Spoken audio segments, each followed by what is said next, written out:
पार्वतीच्या बाळा तुझ्या पायात वाळा,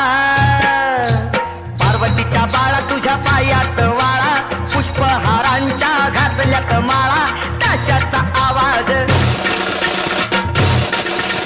ताशाचा आवाज ताराला झाला र गणपती